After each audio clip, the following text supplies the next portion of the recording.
Virou pra você, virou pra geral. Estamos aqui no lado B da banda B. E aí, o que te parece? Tudo certo? Já se acostumou com essa voz de criança fumante aqui? Tamo junto. Eu te levo até as 21 horas de hoje.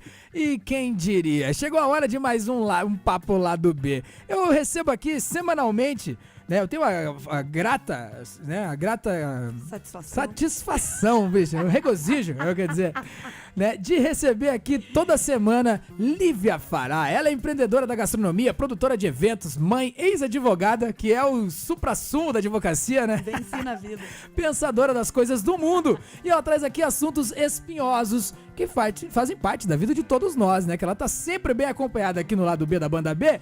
E ela chegou hoje com a doutora Nicole Schio. Ela é médica pediatra formada pela PUC e pelo Hospital Pequeno Príncipe de Curitiba, psicoterapeuta infanto-juvenil e atua inclusive como médica na assistência ao parto hospitalar e domiciliar. E a pergunta de hoje, mana Lívia, é: educar hoje em dia, antigamente é que era bom? É sobre isso que a gente vai falar hoje.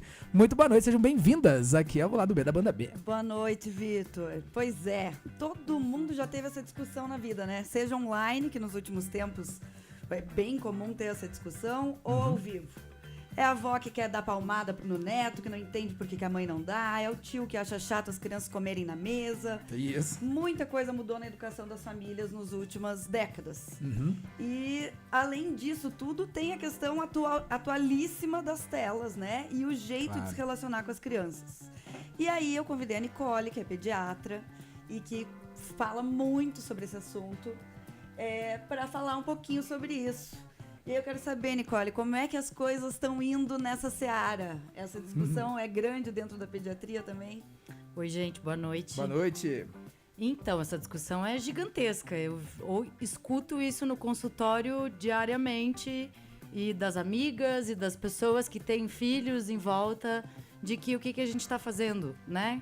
Antes era de uma forma, hoje em dia tá o oposto. E como é que a gente leva isso? Onde é que a gente acha um meio de equilíbrio? Sim. Pois é, os grandinhos, né, ultimamente que fazem terapia hoje em dia, parece que passaram por uma infância de traumas, né? Uma sequência de traumas educacionais para que a gente entendesse que não pode botar uma mão na tomada. Como é que se aprende? Tomando uma na orelha? Era mais ou menos assim, né? Era. Eu acho que o que acontece muito é que quando eu sou mãe, né? Eu tenho um filho de 9 anos. E eu percebo muito isso no meu dia a dia como mãe, que quando a gente forma uma família, a gente quer sempre repetir o que a gente adorou na nossa educação e mudar o que a gente achou que foi errado. E a violência meio que foi caindo por terra como um grande exemplo de forma de educar, porque, né? Sem dúvida. Ser agressivo com uma criança. Se você não acha aceitável fazer isso com um adulto? Porque não é aceitável fazer isso com uma criança. Perfeito. Exatamente. Eu acho que nas últimas décadas o que aconteceu foi que a gente começou a tratar mais as crianças como sujeitos de direito do que era até a década de 80, 90. Perfeito. E você, doutora, o que você acha? Você acha que hoje em dia a gente está pensando demais nas crianças, levando em conta demais os quereres das crianças? Como é que tá acontecendo? Porque os pais aqui mandam mensagem falando mais ou menos isso. Ó, eu às vezes evito as brigas, porque, cara, vou nessa mesmo, pega esse celular, moleque, dá um tempo. Enfim, a gente sabe como é que é, né? A maternidade, a paternidade, aí elas têm contornos que a realidade não consegue esconder muitas vezes, né? Então, se a sua vida é difícil, a tua maternidade tende a ser mais difícil ainda. E aí, como se não se perder no meio desses maus exemplos? Então, isso é complicado porque a gente veio de uma criação onde a gente levou porrada mesmo, né? Acho que todo mundo que está aqui dentro do estúdio concorda com isso. Mas isso da gente olhar para as crianças e pensar bastante sobre elas, eu acho que é algo muito positivo, porque essas crianças vão ser os adultos daqui 10, 15, 20 anos, né? E serão as pessoas que vão estar vivendo, trabalhando, tocando o mundo. Educando também. Então, esse paradigma de que a gente parou para pensar que violência não educa, ele é muito importante de ser levado em consideração, porque de fato não educa. Educa, na verdade, na base do medo. E aí, quando você educa na base do medo, a gente tem o que você acabou de falar, né, Vitor? Adultos cheios de trauma. Tendo que ir pra terapia e falar sobre as coisas porque explode, porque não dá conta. E o que você tá ensinando quando você bate, né? Você não tá ensinando a criança a como resolver aquele conflito ou como... ela aprontou. Ao invés de ensinar ela que ela derrubou água no chão, ela precisa passar um pano no chão e deixar o chão limpo, você tá ensinando ela que você tem que bater em quem fez uma coisa sem querer. Exato. Na minha cabeça, isso não faz o menor sentido. Mas eu acho que é muito sobre o bater, é muito sobre o adulto lidando com a frustração de não conseguir impedir de fazer a criança... Fazer o que ele quer. Fazer o que ele quer. Tipo assim, Exatamente. Justamente não entendê-la como uma pessoa de direitos, né, cara? Do tipo... Né? Enfim, a gente sabe como a gente tem que direcionar, né, a criação das crianças, né? Porque... No fim das contas, assim, né? Com 4 anos por aí, doutora, que as pessoas acabam chegando no máximo da sua violência ali, elas mordem, elas chutam, elas batem, elas roubam, elas, Isso né? mesmo, exatamente. É por aí? É Ele mais sabe ou menos porque o nessa dele idade. tem essa idade. Tu tá ligado, Meu então. moleque tá um batedor de carteira. Tô tendo que rodar ele e volta. Brincadeira. A gente... Mas aí que tá, né? E a gente fica pensando, como que a gente mostra pra criança que ficou sério. Agora a coisa ficou séria. E sabe... o que eu tô fazendo justamente é mudar a expressão facial, assim, meu. Isso ajuda. E eu acho que ela, tipo, coloca... Ele entende tão claramente na hora que a coisa ficou séria, Sim. sabe assim? Por algum motivo. E também, né, que tipo de seriedade que você pode colocar em cima de uma criança de 4 anos, né, bicho? Também ele não tá fazendo nada tão assim, né? Mas quando você vê aquela birra, quando você vê aquela resistência, às vezes, desmedida em querer fazer alguma coisa, né, cara? E aí cai naquele lance, né, que a gente simplesmente não consegue lidar na Sul-América. Acho que no mundo inteiro, que é a folga, né? Quando o moleque começa a folgar na tua. Sim. E aí, como que você impõe um limite sem ser esse cara? Porque a gente não quer ser o cara que bate, não quer ser o cara que põe de castigo, não quer ser o cara que é intransigente dentro do que tá querendo impor pra criança, mas ainda assim a gente precisa, de alguma forma, contornar os limites, né? Exato. E assim, essas coisas todas, elas funcionam porque afinal a gente tá aqui, né? Somos adultos funcionais aqui, estamos vivendo, mas isso tem um custo muito alto para a parte emocional da criança. Então, isso que você falou da expressão facial, até às vezes da coisa da maneira de falar, né? Da gente mudar um pouco o tom de voz, sem precisar berrar, sem precisar gritar, mas assim, falar de uma forma séria. Olha, né? Isso aqui aconteceu, tudo bem, foi sem querer, você não conseguiu fazer o negócio direito, mas então vamos lá. Eu vou te mostrar aqui como é que faz, você vai me ajudar a limpar, a organizar, vamos dar um tempo para baixar aí essa raiva que veio, essa tristeza que veio. E aí a criança, ela precisa desse tempo. O cérebro dela não dá conta do que o cérebro do adulto dá conta, né? Ela ainda não tem um cérebro maduro. Então a gente tem que lembrar sempre que a criança tem vontades, ela é um indivíduo, ela tem direitos, mas ela ainda é um ser com um cérebro É informação, né? que tá em formação. E eles buscam sempre o limite, né? Exato. Parece que eles estão sempre querendo levar uma bronca. Mas, cara, quem sabe... Aí, é a aventura de cada dia. Você lembra, Lívia, como era demais ser criança e todo dia era uma aventura? Quem sabe a gente parou de fazer isso porque a gente também não tá testando os nossos limites enquanto adultos. Daí a vida deixa de ser uma aventura. Ou ela vira uma aventura toda vez que a gente testa os limites dela também. Então, né? Exato. Aí os limites a gente vai esticando São eles, outros, né? Eu aprendi isso com o meu pai. Criança quer um limite.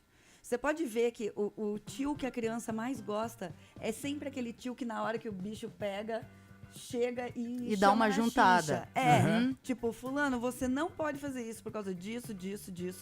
Nossa, muito bom. Falando de uma maneira respeitosa, lógico. Esse é o adulto que a criança respeita e não o adulto que diz sim pra tudo. Sim, Exatamente.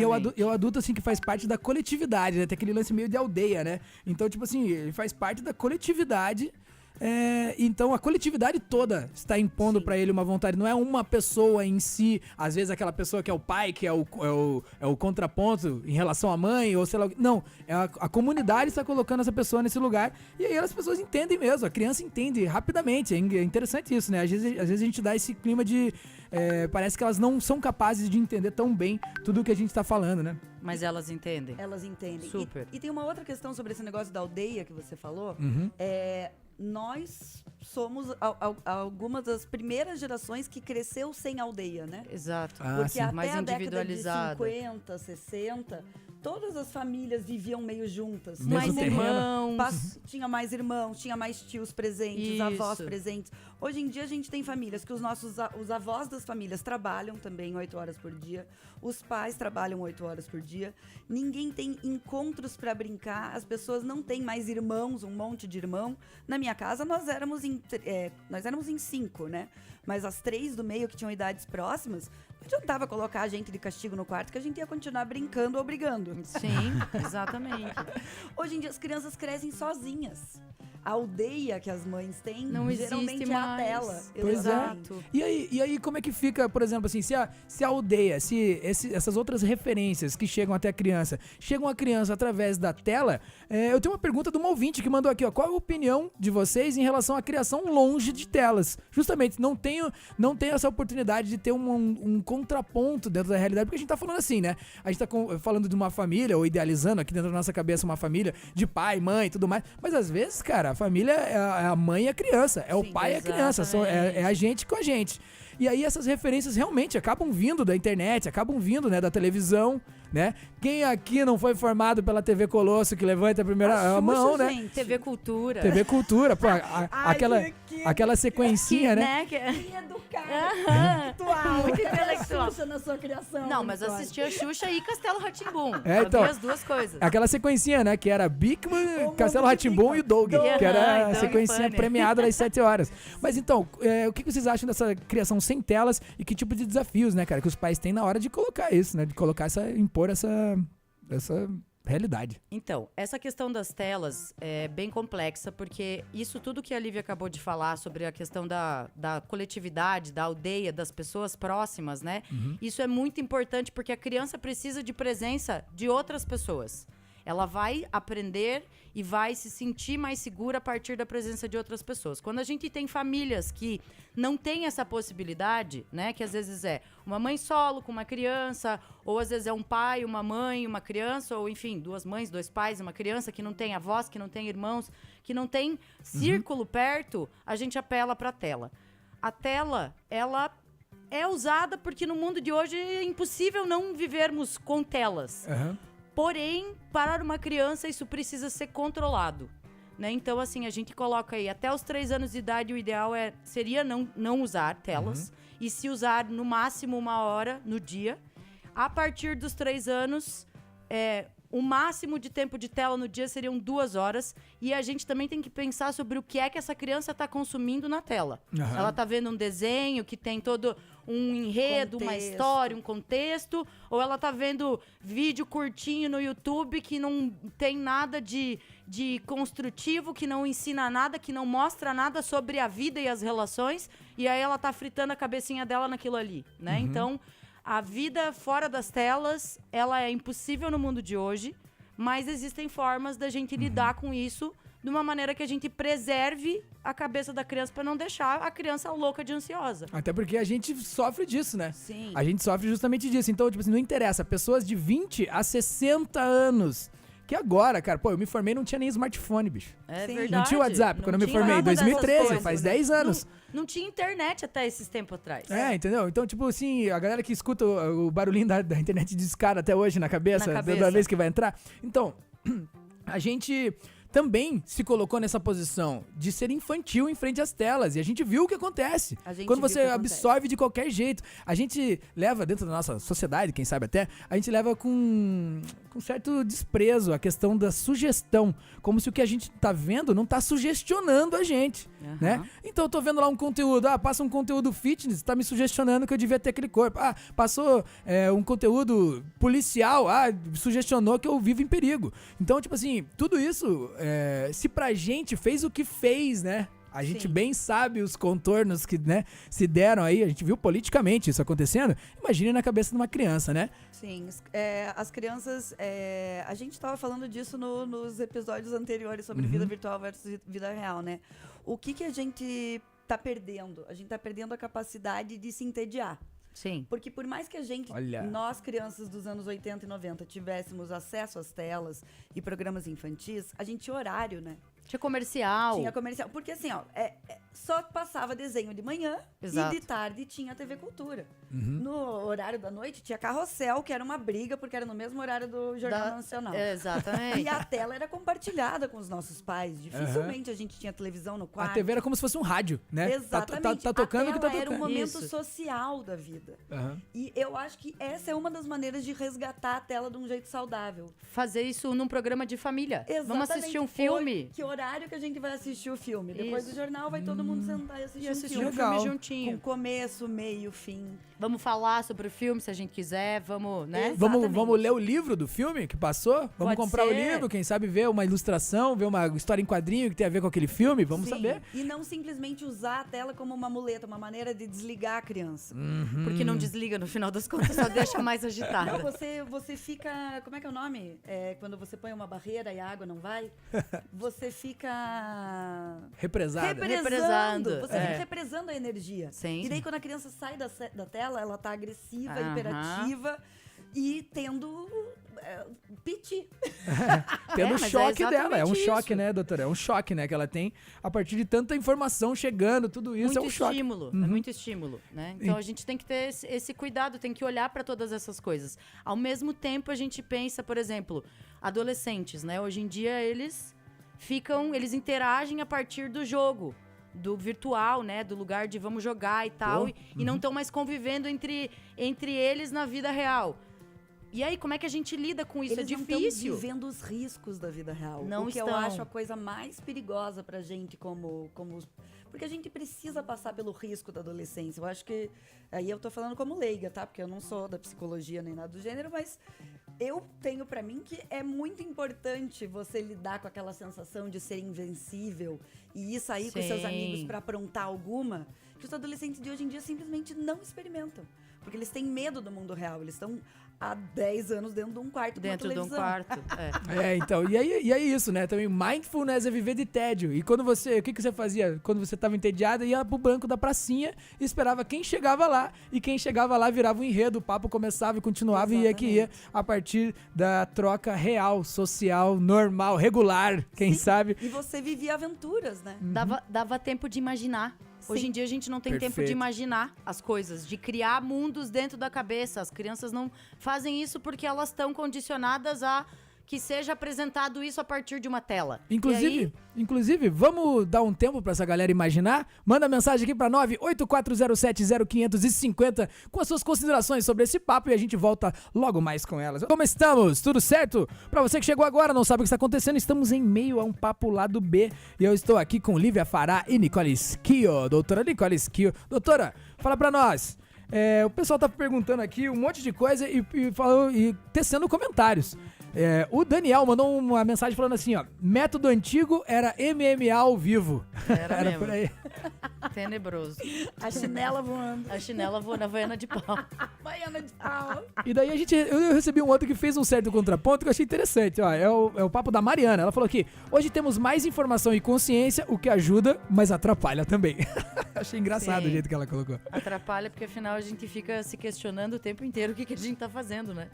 E a gente tá criando traumas novos também, né? Isso é inevitável. Não tem como não traumatizar em certo Mas ponto. pelo menos podemos atualizar os traumas, né? Sim. A É, gente tá um Um tentando pouquinho criar mais leves. traumas melhores. Aham. Cara, Um pouquinho mais tranquilos de lidar depois, mais pra frente. Pois é, se você fez parte dessa geração aí, você com certeza tem uma chinelada que você não esquece. Uma que você tomou que você não esquece nunca.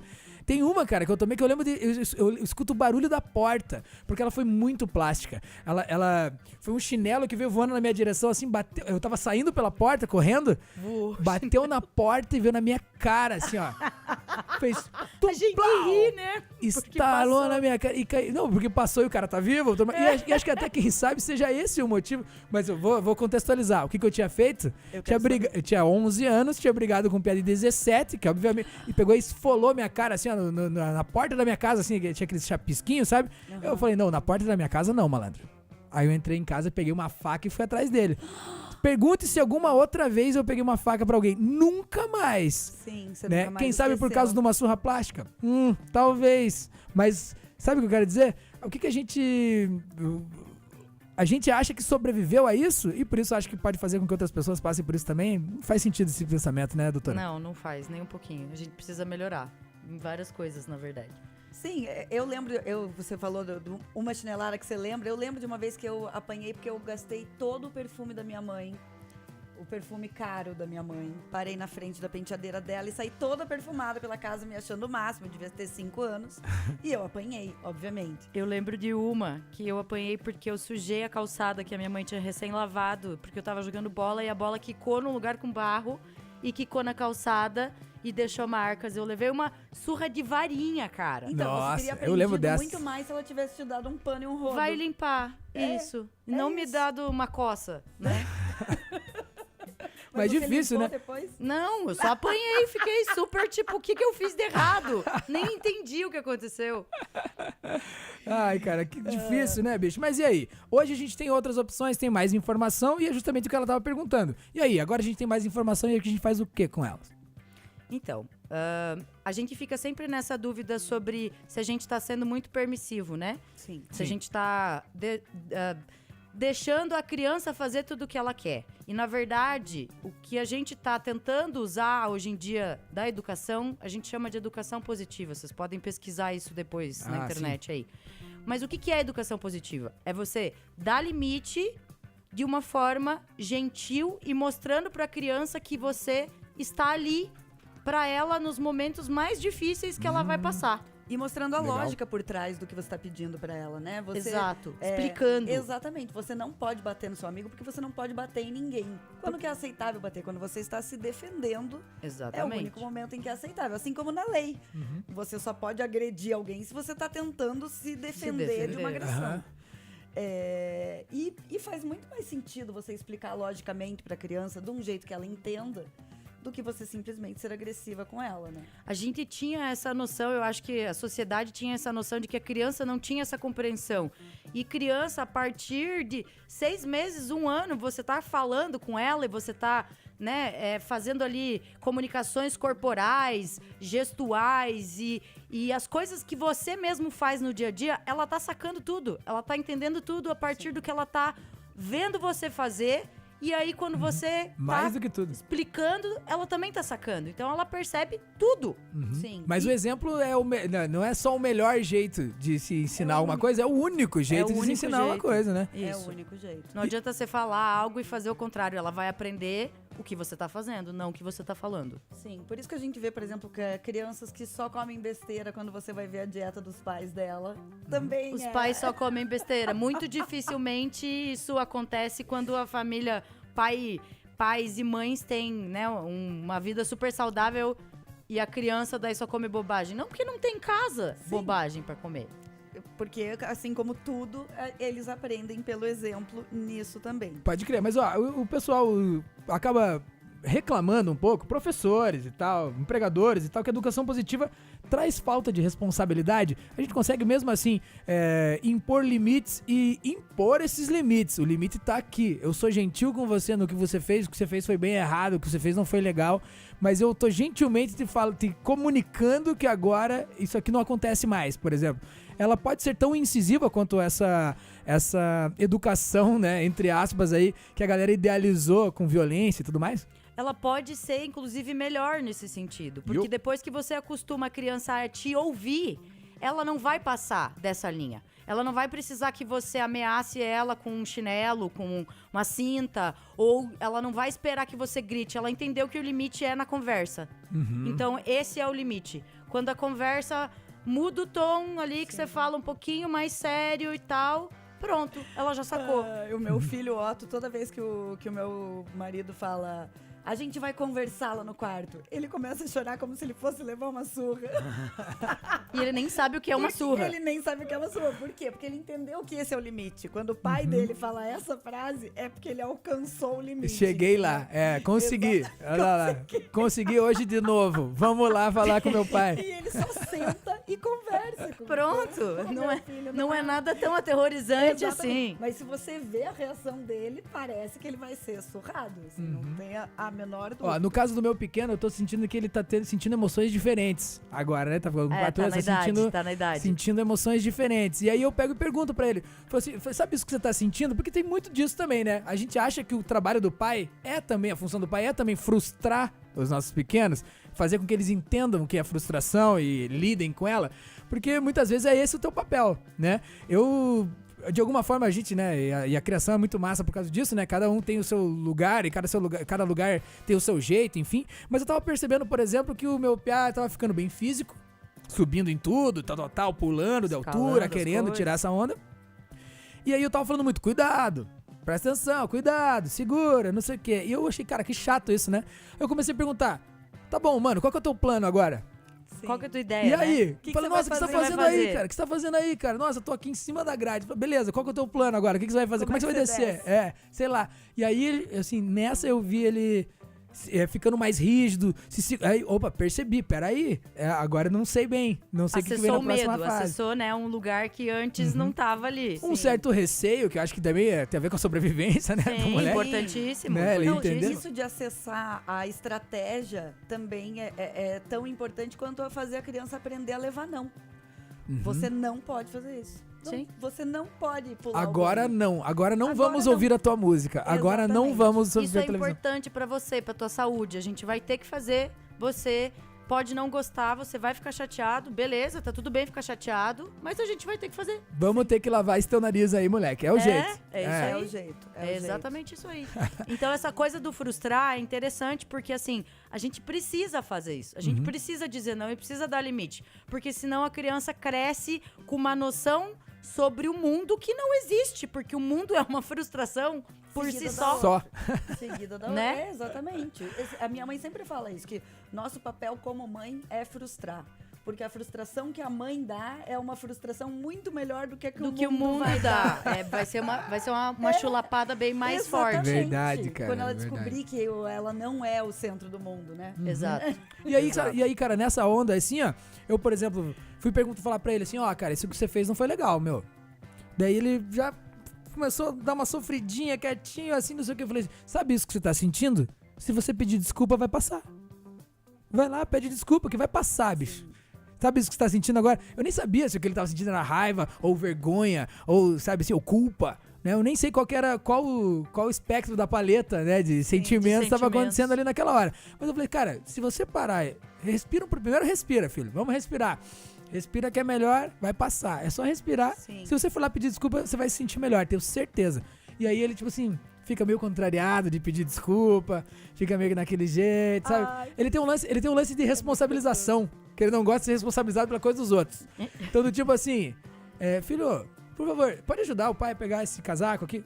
Não é meu, Faça você. não fui eu que joguei. Tipo assim, no sentido de não fui eu que joguei. Sim. O meu brinquedo eu guardei.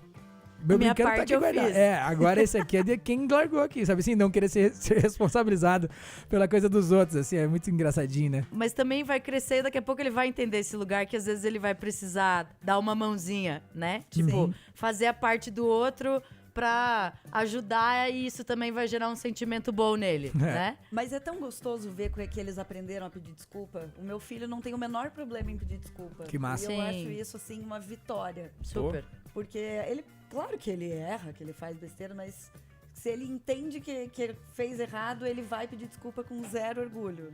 Não, e é muito legal, assim, eu convivi durante um tempo com a minha afilhada, morou comigo e tal, e aí acontecia situações, assim, onde ela tava justamente nessa fase dos 3 anos, assim, aprendendo essas coisas todas. E aí teve um dia que rolou um estresse, ela tava super irritada, tava tendo uma crise de birra sinistra e eu tava num dia difícil. E aí eu entreguei ela pra mãe dela, assim, eu falei, ó, não dou conta agora, vou sair porque senão eu vou passar do limite com ela. Aí, beleza, passou uns 2 dias, ela chegou pra mim, assim, ela olhou pra mim e falou, Tia Nica, desculpa, você ficou chateada comigo aquele dia porque... Daí falou, né, as coisas que ela achava que era, assim. Falei, tá tudo bem, me desculpa também, porque eu também fiquei irritada com você. Pronto, cara. Resolveu. Zerou. A criança tinha 3 anos, entendeu? Pô, e eles sabem perdoar, bicho, coisa que a gente não consegue. Né? Então, tipo assim, pô, galera, dá pra gente apostar na cabeça dessas crianças, sim. Dá pra gente pegar e dar essa chance a mais aí pra eles, sem violência, e tentar de alguma forma, né, construí-los aí de uma forma diferente da nossa. A gente cresceu achando que respeito era medo constante. Exato. Sim. Isso Né? afastou a gente dos nossos pais. Bastante, Provavelmente. sem dúvida, né? Sem dúvida, sim. E agora percebendo, né? Sendo pai, né? Sendo mãe e percebendo como que a gente tá querendo fazer isso com os nossos filhos, quem sabe dar essa moral pra eles aí, agora que eles são pequenininhos, fácil de controlar, porque o pessoal fala assim, filho é bom, né? Mas dura muito. Dura muito.